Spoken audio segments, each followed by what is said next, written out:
What's up? Good afternoon. Welcome to Cohn and Krueger. That's Larry Krueger. I'm Grant Cohn. And it's funny with the Niners and injuries. Like you know there's going to be multiple injuries every week. It's just the way it is with this team. And there's always one that they reveal in the Monday conference call, sort of like, oh, by the way, last play of the game, this happened.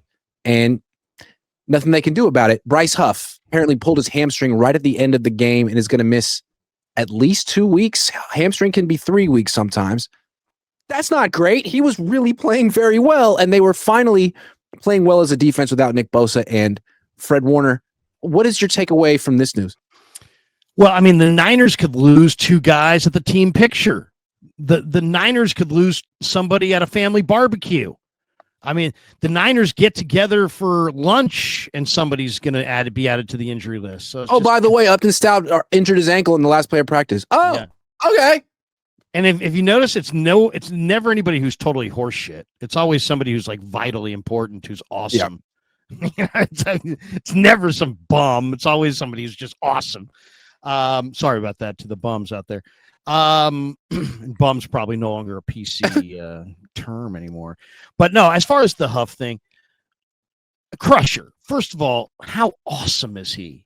And I heard you last night driving home. I heard a little bit of it, and I totally agree with you. And I've been saying this. Huff is the best defensive end the Niners have had opposite Bosa since John Lynch and Kyle Shanahan have been here. He's better than all those guys. Way better than D Ford, Ebukam, Drake, Chase Young, the guy who dogged it in the title game. He's better than all those guys. He's unbelievable. He's so fast. He's got the dip and rip. He can go parallel to the line to the ground and bend, and he's like Gumby. He's just awesome. He's an awesome player. But you know what? I do think, he'll get better. Obviously, it's going to be a couple weeks. That's bad and that sucks. But it's nothing crushing. He'll get better. Hopefully it's nothing that's going to derail him too long. But I do think that the fact that the Niners even have Huff is the height of arrogance and hubris. And the Niners did this. Like, when you think you're really good and rolling and nobody can stop you, that's when you make stupid decisions. When the Niners thought they were rolling, they gave Charles Haley to the Cowboys.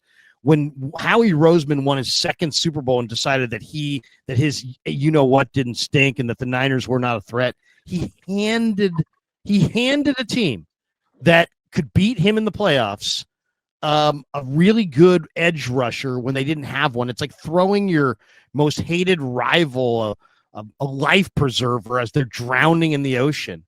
And it's the kind of move that you only do when you're at that point where you're like, hey, we're untouchable. We're untouchable, so we're going to do something that's illogical. And yes, this is a bad injury, but on the grand scheme of things, Huff is going to get back, and Huff makes me think they got a shot.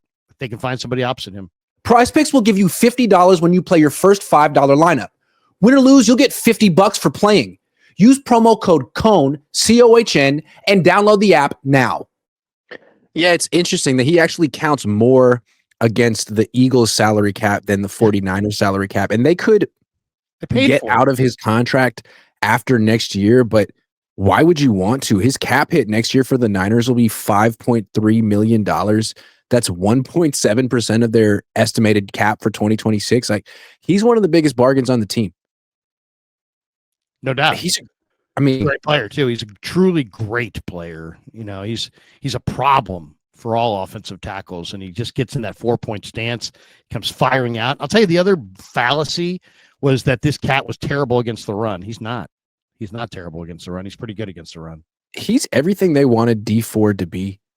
D Ford was never a real good fit for this defense. He was more of a 3-4 outside linebacker. Bryce Huff is so comfortable in that 4-point stance.